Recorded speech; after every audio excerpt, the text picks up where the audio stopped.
pour donner une définition du mot plastique, j'ai décidé de me référer à l'origine grecque qui est relativement claire. Et donc le plastique vient du mot plasticus ou plastikos, et ça veut simplement dire que le plastique est un matériau organique qui est moulable en une forme définie. Donc c'est un de ses avantages, c'est qu'on peut le mettre en œuvre pour lui donner toute une série de formes, et donc on peut obtenir toute une série d'objets. Et donc quelque part, la notion de plastique, c'est en fait une propriété de la matière. Et donc c'est ainsi qu'on peut obtenir des films, des bouteilles par extrusion, des verres, etc. Et donc, maintenant, si les plastiques ont ces propriétés qui sont utiles pour les matériaux, pour comprendre ces propriétés, il faut aller voir ce qui se passe à l'échelle moléculaire. Et donc, en pratique, si les plastiques ont ces propriétés, c'est parce qu'à l'échelle moléculaire, les molécules sont en fait des chaînes, donc des molécules extrêmement longues. Et donc, le principe a été découvert au début du siècle dernier par Schrödinger, ce qui avait valu le prix Nobel. On est en période de prix Nobel, voilà qui tombe bien. Et donc, macromolécule veut dire simplement molécule longue. Maintenant, si le concept de macromolécule avait été proposé par Schrödinger, encore fallait-il prouver que l'on était capable de produire ces plastiques. Et donc, l'étape suivante dans l'histoire des sciences, c'est Carothers qui a montré que l'on pouvait obtenir donc des chaînes longues par un procédé qui consiste à attacher des petites molécules les unes aux autres que l'on appelle des monomères pour obtenir une chaîne longue que l'on appelle un polymère. Et donc maintenant, macromolécules et polymères, ce sont directement des concepts liés mais différents, puisque macromolécule réfère à la longueur de la chaîne, tandis que quand on parle de polymère, si je me réfère au grec, mais cela veut dire simplement qu'il est composé, c'est une molécule composée de plusieurs parties, et donc on insiste sur le fait que pour synthétiser la macromolécule, on a attaché des monomères, et donc la conséquence, c'est que la chaîne macromoléculaire est composée d'unités répétitives, d'où le terme de polymère. Bon, en pratique, la plupart, quasiment tous les chaînes, les macromolécules sont préparées par des procédés de polymérisation et donc ce sont bien des polymères. Voilà, alors maintenant, dans le cas plus particulier où vous pouvez avoir des chaînes de polymères qui sont simplement des chaînes de carbone, et maintenant ces chaînes de carbone peuvent insérer des fonctions chimiques. Dans le cas d'une fonction ester, vous aurez un polyester. Les polyamides, donc ce sont les nylons, et donc Carothers avait déjà préparé toute une série de polymères, les polycarbonates et les polyuréthanes. Ce qui est intéressant, c'est suivant la présence de ces chaînes, ça va complètement changer les propriétés du plastique.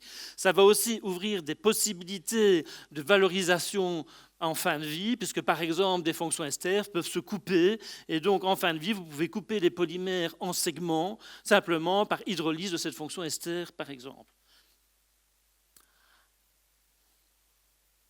Alors, la première classe de polymères, les plus simples, ce sont les polymères naturels, ce sont ceux que l'on trouve dans la nature.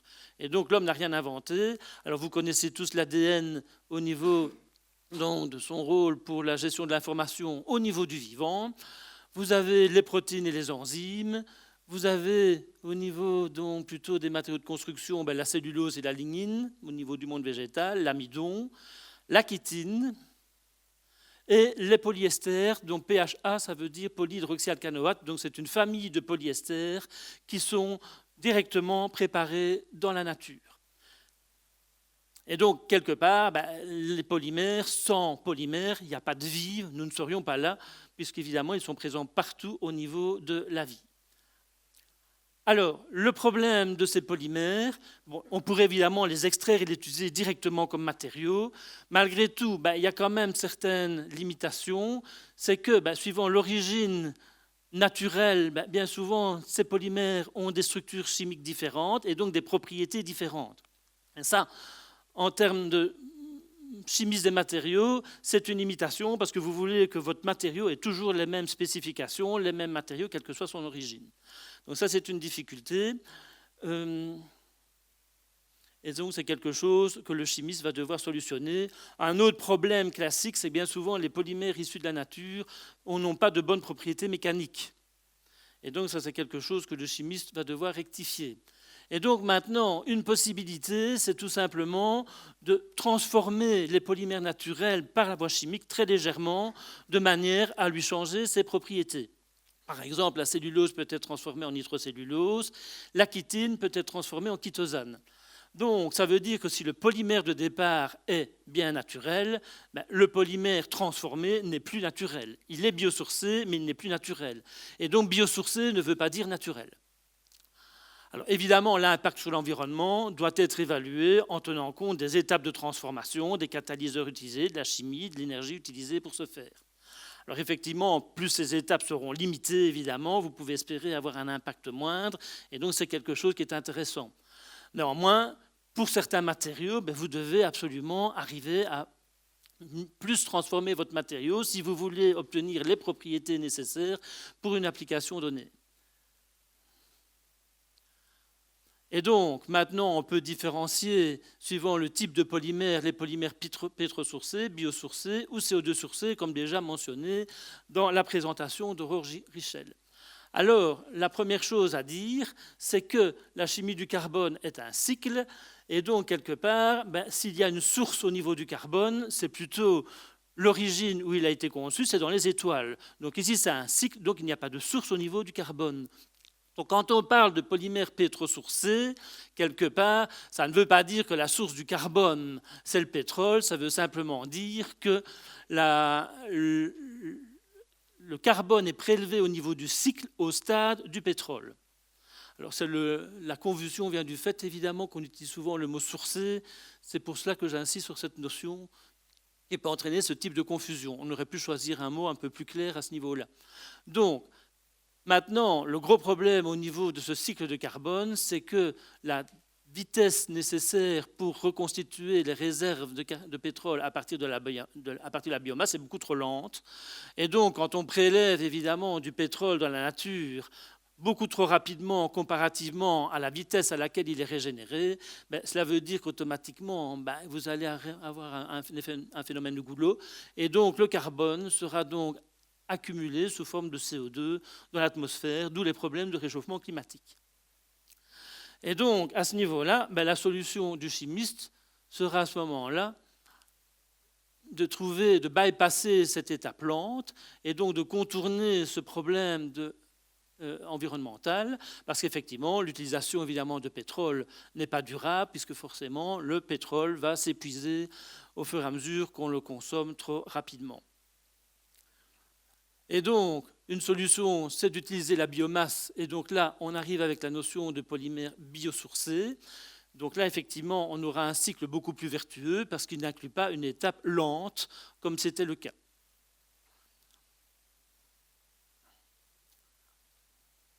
Et donc, maintenant, pour savoir si on a un impact positif au niveau de la production de CO2, évidemment, c'est une contribution positive, mais qui n'est pas suffisante, parce qu'à chaque fois que vous faites de la chimie, vous utilisez de l'énergie, et donc vous devez toujours évaluer aussi quelle quantité d'énergie vous avez fournie, comment vous l'avez produite, et quelle quantité de CO2 vous avez produit par rapport à cette énergie. Alors, ici, il y a quelques pistes de réflexion pour savoir s'il vaut mieux utiliser des matériaux biosourcés ou pétrosourcés. Alors évidemment, vous avez l'impact sur le réchauffement climatique, je viens d'en parler. Donc, l'avantage des matériaux biosourcés, c'est qu'ils sont locaux. Et donc, si vous utilisez une ressource locale, évidemment, vous limitez le transport et vous générez de l'emploi, évidemment, dans la région dont vous êtes issu. Alors, le pétrole est non renouvelable, là, je pense que c'est clair.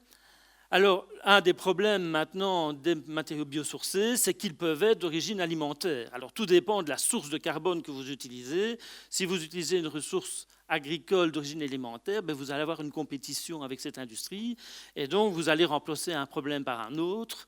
Ça, c'est quelque chose qu'il faut prendre en compte. Et donc, une tendance sera d'utiliser des ressources non alimentaires biosourcés pour éviter ce problème. Si par exemple vous avez des déchets de l'industrie alimentaire mais qui sont carbonés, c'est quelque chose que vous allez pouvoir valoriser par exemple pour préparer des polymères biosourcés. Alors, un des avantages, c'est que bien souvent les polymères biosourcés sont aussi biodégradables, dont j'en parlerai à la fin de l'exposé. Alors ici, il faut quand même mentionner qu'on parle souvent de bioplastique. Je n'ai jamais utilisé le terme de bioplastique dans mon exposé parce que, de nouveau, il y a une confusion à ce niveau-là. Derrière ce mot bioplastique peut se cacher soit la notion de polymère biosourcé ou biodégradable. Ce sont deux notions complètement différentes. Et donc, suivant les auteurs, le sens change. Et donc, pour éviter cette confusion-là, moi j'ai supprimé le terme bioplastique et je ne parle que de polymère biosourcé ou biodégradable. Néanmoins, dans la littérature, vous trouverez ce terme du bioplastique un peu partout. Bon, c'est pour ça qu'il est important que je souligne cette confusion. Alors, bien souvent, au niveau des industries, le terme bio est utilisé à des fins de marketing parce que ça plaît au public à ce moment-là pour les questions environnementales, ce qui est justifié. Malheureusement, parfois, on ne sait pas toujours ce qui se cache derrière cette notion de bio, d'où ma présentation. Alors ici, il faut, pour pouvoir évaluer l'impact sur l'environnement, donc ici, un polymère biosourcé ne veut pas dire un polymère bon pour l'environnement. Ce sont deux choses complètement différentes. Et pour mesurer l'impact sur l'environnement, il faut une analyse complète de l'ensemble de la vie du polymère, de toutes ses étapes, pour voir l'ensemble des impacts. C'est ce qui est fait par l'analyse ACV. Et donc, quelque part, un des avantages des polymères biosourcés, c'est qu'il ne faut pas l'oublier, au-delà de l'aspect environnemental, c'est aussi une opportunité pour innover, pour avoir accès à de nouvelles molécules, à de nouveaux polymères, donc ce qui permet évidemment de développer à ce moment-là de nouvelles industries, et pourquoi pas en région wallonne, c'est bien pour cela que l'on est ici. Alors, une dernière remarque, c'est plutôt que d'utiliser la biomasse, on pourrait utiliser directement le CO2 comme source de carbone, comme mentionné par Aurore Richel. Alors justement, c'est quelque chose qui est étudié dans les universités de la région wallonne et plus particulièrement dans l'université, dans le laboratoire dont je suis issu. Alors, la difficulté à ce niveau-là, c'est simplement que le CO2 il est relativement inerte chimiquement. Et donc, pour le chimiste, le challenge sera de trouver des catalyseurs qui permettent de transformer le CO2 en des molécules valorisables et donc en monomères que l'on puisse polymériser. Donc ça se fait, par exemple, par des catalyseurs qui sont des organocatalyseurs, donc c'est ce qui est étudié. Maintenant, évidemment, là, c'est un choix. Soit vous allez partir du CO2 et le polymériser vous-même, mais ça a un coût énergétique. Vous allez produire des catalyseurs, il faut regarder l'impact de ces catalyseurs sur l'environnement, leur toxicité, etc. Ou alors, si vous avez l'opportunité de partir de la biomasse, là, évidemment, la nature a fait une partie du travail pour vous. Et donc maintenant, c'est un choix. Si vous trouvez des molécules intéressantes au niveau de la biomasse, évidemment qu'il faut les exploiter. Pour certaines applications, néanmoins, il peut être intéressant de partir du CO2 si vous n'arrivez pas à partir de la biomasse à obtenir le polymère avec les propriétés que vous désirez. Donc toutes ces approches sont complémentaires et en tout cas, elles doivent être étudiées à l'avenir. Et donc, forcément, l'avantage du CO2, c'est qu'il est abondant, on en a trop, il est peu cher. Donc, on peut l'exploiter. Alors, maintenant, au niveau de ces procédés chimiques, pour avoir des procédés respectueux de l'environnement, ils doivent appliquer un concept que l'on appelle le concept de chimie verte. Alors, c'est un concept qui énonce 12 principes qui permettent de définir donc, ces 12 principes de vertu auxquels doivent répondre la synthèse des matériaux. Alors, je vais être un peu rapide sur les 12 principes. Voilà, alors là, vous avez dans ces principes la diminution des déchets, ça paraît relativement clair, éviter l'usage de produits dangereux, éviter des produits toxiques, utiliser des ressources renouvelables, donc on est vraiment dans ce cadre-là par rapport à cet exposé, utiliser des catalyseurs parce qu'ils sont présents en petite quantité, éviter les modifications chimiques temporaires, donc là c'est plus technique au niveau de la synthèse organique, mais c'est de nouveau éviter des procédés qui consomment de l'énergie et des réactifs et donc qui ne sont pas utiles. L'économie d'atomes, c'est un petit peu la même idée que diminuer les déchets, mais c'est plus technique aussi.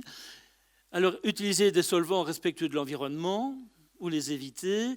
L'aspect énergétique, vous avez utilisé des produits qui soient dégradés après usage et vous devez aussi pouvoir analyser votre réaction directement en temps réel pendant que vous effectuez votre synthèse, parce que ça vous aide à avoir un procédé plus efficace et minimiser les risques d'accident. Donc voilà toute une série de critères qui doivent être pris en compte et ils sont nombreux évidemment. Alors, maintenant je vais directement passer vers la fin de vie des matériaux polymères. Et donc, comme déjà mentionné, vous pouvez soit effectuer du recyclage mécanique, c'est-à-dire un recyclage pendant lequel la structure chimique du polymère ne change pas ou n'est pas censée changer. Vous pouvez produire de l'énergie, c'est l'incinération, ou vous pouvez produire donc de nouvelles molécules, c'est le principe du recyclage chimique, donc où vous allez utiliser votre polymère comme source de carbone, comme mentionné par Aurore Richel. Et donc vous avez ici un petit peu les chiffres je crois que c'est en Europe, voilà, où vous voyez l'importance des 3 filières, et vous voyez que malgré tout, on est plus ou moins à un tiers, mais les choses évoluent avec le temps. Et donc, vous voyez, au fur et à mesure que les politiques sont mises en œuvre, on essaye évidemment de diminuer la mise en décharge. On essaie malgré tout d'augmenter la valorisation. Et dans le cadre d'une économie circulaire, évidemment, l'idéal, c'est de valoriser les produits en produits donc par recyclage mécanique ou par recyclage chimique. Alors, au niveau, je ne vais pas détailler trop le recyclage mécanique, c'est juste pris un exemple qui est celui du recyclage d'une bouteille en plastique où vous devez séparer le bouchon de la bouteille et là vous avez des procédés classiques qui permettent de séparer ces produits simplement en jouant sur la différence de propriété dans l'eau de ces polymères, puisque le PET va se déposer au fond de la cuve et le polyéthylène va flotter en surface et donc on va pouvoir les séparer. Bon, alors, la séparation des polymères est un enjeu majeur, c'est un exemple simple. Quand vous avez des exemples plus compliqués, avec par exemple des emballages multicouches, à un moment donné, ça devient impossible de séparer les polymères. Et donc, ça veut dire que pour avoir accès à la possibilité d'observer ce type de stratégie, vous devez penser votre matériau dès le départ, d'où l'économie circulaire. Il doit être pensé en termes de structure chimique ou en termes vraiment du nombre de polymères que vous utilisez pour faciliter à ce moment-là le tri et donc la séparation des polymères pour pouvoir les valoriser par la suite. Bon. Le problème, c'est que dans le siècle passé, bien souvent, on préparait le polymère.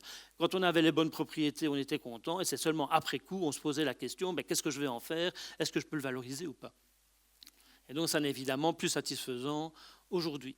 Alors, pour le recyclage chimique, je vous ai mis un exemple. C'est l'exemple du plexiglas qui peut être décomposé thermiquement à 500 degrés en monomère. Alors, ça vient d'être discuté par Aurore Richel. J'ai pris cet exemple-là volontairement parce que c'est évidemment un très mauvais exemple, puisqu'évidemment, on voit bien qu'il faut des températures excessivement élevées pour effectuer la dépolymérisation. Et donc, si tous les polymères peuvent être dégradés thermiquement pour être recomposés en leur monomère, il faut chauffer beaucoup trop pour y arriver. Voire, ils peuvent même se décomposer avant même qu'on ait eu le temps de les dégrader, c'est une autre possibilité. Et donc, en tout cas, ce sont des procédés peu efficaces. Et donc, suite à ça, maintenant, dans le cadre d'une économie circulaire, que fait le chimiste? La première chose, c'est plutôt d'utiliser des polymères tels que celui-là. On va essayer de trouver des polymères qui aient une fonction, une structure chimique adaptée, de manière à faciliter la valorisation chimique. Par exemple, par les polyesters, vous pouvez couper les fonctions ester par des réactions d'hydrolyse. C'est quelque chose qui est de chimiste. Et l'idée, évidemment, c'est d'adapter la structure du polymère de manière telle que ces procédés puissent se faire dans des conditions respectueuses de l'environnement en utilisant le minimum d'énergie, des catalyseurs peu toxiques, par exemple des enzymes. Donc c'est quelque chose qui doit se développer.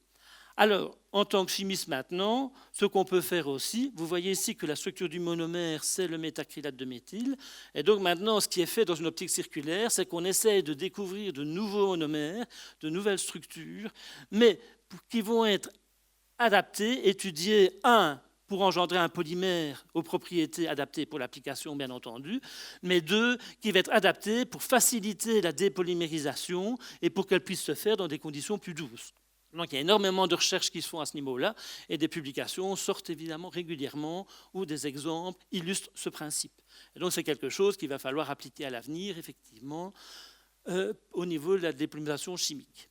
Et donc, la conclusion que je peux tirer ici, ce n'est pas parce qu'un polymère est recyclable, qu'il est recyclé, que c'est bon pour l'environnement. Donc, il y a vraiment une analyse à faire au cas par cas et toute une stratégie à utiliser pour essayer, évidemment, d'obtenir des procédés qui ne pénalisent pas l'ensemble du cycle de vie. Alors, pour terminer, je vais terminer par la notion de polymère dégradable et biodégradable. Alors, ici, nous sommes au dernier stade, quelque part, de vie du polymère. Et donc, quelque part, s'il faut tout faire pour éviter d'arriver à ce stade-là, dans l'optique d'une économie circulaire, pour valoriser au mieux les ressources et le plus longtemps possible, ben, à la fin des fins, ben, vous n'avez plus d'autre choix que de devoir dégrader le polymère. Et donc là, évidemment, c'est la dernière possibilité de valorisation possible, soit pour produire des produits chimiques, soit pour produire de l'énergie. Et donc, il y a une grande confusion au niveau de la définition du mot de dégradable. Alors, la dégradation d'un polymère correspond à un changement irréversible, soit de sa structure chimique, de propriétés physiques, de son apparence visuelle. Bon, quand on a dit ça, le problème, c'est qu'effectivement, avec quasiment tous les polymères sont dégradables de toute manière. Vous attendez suffisamment longtemps et vous aurez bien une modification quelque part. Donc ces définitions-là ne sont absolument pas précises et pas satisfaisantes et forcément n'impliquent pas un respect de l'environnement non plus. Et donc, une possibilité, c'est de dire que le polymère est dégradable lorsqu'il conserve les mêmes performances lors de son emploi, comparativement à un matériau polymère non dégradable. Alors, il se dégrade après emploi, sous l'action de stimuli biologiques, qui peuvent être des bactéries, des champignons, des algues, etc., ou sous l'action de tout stimuli physico-chimique, qui peut être la lumière, la chaleur, l'oxygène ou l'eau. Et donc, finalement, il doit se dégrader en CO2, en produit de base, je dirais, en méthane ou en eau, en biomasse. Et ce, à une vitesse comparative aux matériaux naturels connus pour être biodégradables. Donc ça ne doit pas prendre 10 000 ans, ça doit se faire dans une période de temps raisonnable. Et donc, maintenant, comment différencier les polymères dégradables des polymères biodégradables? Si on regarde les mécanismes de dégradation de ces polymères, dans un premier temps, vous avez la désintégration du matériau, c'est-à-dire qu'il va se découper en petits morceaux. Cette étape-là n'implique pas la modification de la structure chimique de la chaîne. C'est simplement une découpe mécanique. Et donc, maintenant, l'avantage que quand vous effectuez le découpage du matériau en petits morceaux, vous augmentez la surface de contact et donc vous aidez à la deuxième étape de commencer, qui est la fragmentation des molécules. Et donc, si vous avez designé vos polymères de manière pertinente, vous allez pouvoir fragmenter votre molécule. Par exemple, quand vous avez des fonctions esters le long de la chaîne, vous allez pouvoir les hydrolyser. Et en plus, ces réactions d'hydrolyse peuvent être effectuées par voie chimique, mais elles peuvent également être effectuées par voie enzymatique, puisque les lipases sont capables d'hydrolyser ce type de fonction. Et donc, ces enzymes, ce sont en fait des enzymes extracellulaires. Donc, à ce moment-là, vous allez dégrader le polymère à une certaine vitesse en produits intermédiaires. Maintenant, pour obtenir une biodégradation, ça ne suffit pas, parce qu'une fois que vous avez dégradé le polymère en petits fragments, ces fragments vont devoir être assimilés par les organismes, et donc, une fois qu'ils seront assimilés à l'intérieur des cellules, les enzymes intracellulaires vont pouvoir faire leur boulot, et donc vont pouvoir achever le travail, et donc, en général, cela se passe par l'intermédiaire des cycles de Krebs, que vous connaissez si vous avez suivi vos cours de biochimie. Et donc, c'est vraiment l'étape ultime. Et ces cycles de Krebs permettent à ce moment-là d'obtenir l'étape de minéralisation et d'obtenir du CO2, du méthane et de l'eau. Et donc, derrière le mot dégradable, effectivement, se casse beaucoup de choses. Donc, pour obtenir une biodégradation, il faut vraiment prouver que l'on obtient la dernière étape. Alors, une dernière remarque, biodégradable ne veut pas dire dégradation dans le corps. Ça, c'est complètement différent, puisque les polymères, comme la polycaprolactone ou la polylactide, sont utilisés pour des applications biomédicales pour des implants, mais ils se dégradent par voie chimique et pas par biodégradation dans le corps. Donc, vous avez toute une série de nuances à ce niveau-là qui est importante. Alors, ce qui compte en pratique pour l'application, c'est de savoir le polymère, en quel produit va se dégrader, en combien de temps, et quelle est la nature de ces produits et l'effet toxique potentiel de ces produits sur l'environnement et dans le cas d'une application biomédicale dans le corps à ce moment-là. Voilà. Alors là, ici, bon, simplement pour... je suis au-delà du temps. Tout juste. Voilà, mais ça, c'est pas grave, puisque de toute manière, c'est des notions de certification. Je suis aux conclusions. Voilà, simplement pour dire que pour juste le problème de définition, il y a des certifications qui existent, que vous connaissez probablement, pour les polymères biodégradables. Et donc, voilà. Donc ici, ça reprend un petit peu tous les commentaires que j'ai faits. Pour conclure sur les caractères, donc, ça reprend un peu les éléments que j'ai déjà mentionnés Donc, pour définir les points importants sur le lien entre les différentes notions que j'ai introduites et l'impact sur l'environnement.